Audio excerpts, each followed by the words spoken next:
നമസ്കാരം എല്ലാ സുഹൃത്തുക്കൾക്കും ഒരിക്കൽ കൂടി ഫുട്ബോൾ കിക്ക് എന്ന യൂട്യൂബ് ചാനലിലേക്ക് വീണ്ടും സ്വാഗതം. അപ്പോൾ ഗൈസ്, കേരള ബ്ലാസ്റ്റേഴ്സിനെ കുറിച്ചും ഇന്ത്യൻ സൂപ്പർ ലീഗിനെ കുറിച്ചുമുള്ള ഏറ്റവും പുതിയ അപ്ഡേറ്റുകളാണ് ഇന്നത്തെ വീഡിയോയിലൂടെ നമ്മൾ നോക്കാൻ പോകുന്നത്. വീഡിയോയിലേക്ക് കടക്കുമ്പോൾ നിങ്ങൾ ഇതുവരെയായിട്ടും ചാനൽ സബ്സ്ക്രൈബ് ചെയ്യാതെയാണ് വീഡിയോ കണ്ടുകൊണ്ടിരിക്കുന്നതെങ്കിൽ ദയവായി സബ്സ്ക്രൈബ് ചെയ്ത് വീഡിയോ കാണാൻ ശ്രമിക്കുക.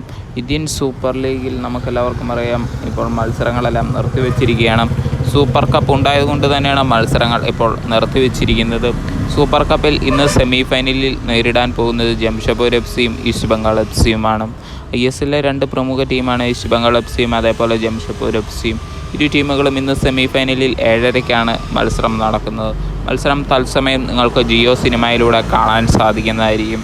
എന്തായാലും മത്സരത്തിൽ ഏത് ടീം വിജയിക്കാനാണ് കൂടുതൽ സാധ്യതയെന്ന് നിങ്ങൾ കമൻറ്റ് ബോക്സിൽ അറിയിക്കുക.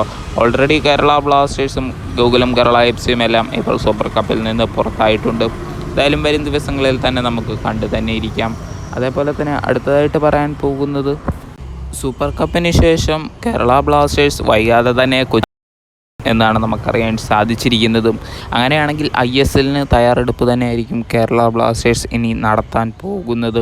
നമുക്കെല്ലാവർക്കും അറിയാം, കേരള ബ്ലാസ്റ്റേഴ്സിൻ്റെ തകർപ്പൻ വിദേശ മിഡ്ഫീൽഡറായ അഡ്രിയാൻ ലൂണയ്ക്ക് പരിക്ക് പറ്റി പുറത്തു പോകുന്നത് നമ്മൾ കണ്ടിട്ടുണ്ടായിരുന്നു.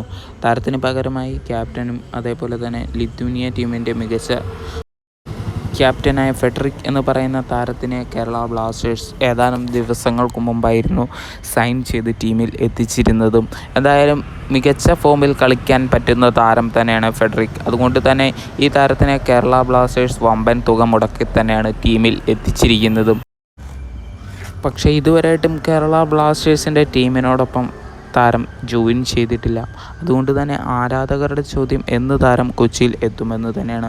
അതിനെല്ലാം ഉത്തരം വന്നിരിക്കുകയാണ്. താരം വൈകാതെ തന്നെ കൊച്ചിയിൽ കേരള ബ്ലാസ്റ്റേഴ്സിൻ്റെ ക്യാമ്പിനോടൊപ്പം ജോയിൻ ചെയ്യുമെന്നാണ് നമുക്കറിയാൻ സാധിച്ചിരിക്കുന്നത്. അങ്ങനെയാണെങ്കിൽ കേരള ബ്ലാസ്റ്റേഴ്സിൻ്റെ ആരാധകർ കൊച്ചി ഇൻ്റർനാഷണൽ എയർപോർട്ടിൽ ഒരു വമ്പൻ സ്വീകരണം തന്നെ ഏർപ്പെടുത്തുമെന്നാണ് നമുക്കറിയാൻ സാധിച്ചിരിക്കുന്നത്. നമുക്കറിയാം, ഒറ്റ ദിവസം കൊണ്ട് തന്നെ താരത്തിൻ്റെ ഇൻസ്റ്റാഗ്രാം ഫോളോവേഴ്സ് കൂടുന്നത് കണ്ടിട്ടുണ്ടായിരുന്നു. അതേപോലെ തന്നെ വമ്പൻ വരവേൽപ്പും കാണാൻ സാധിക്കും.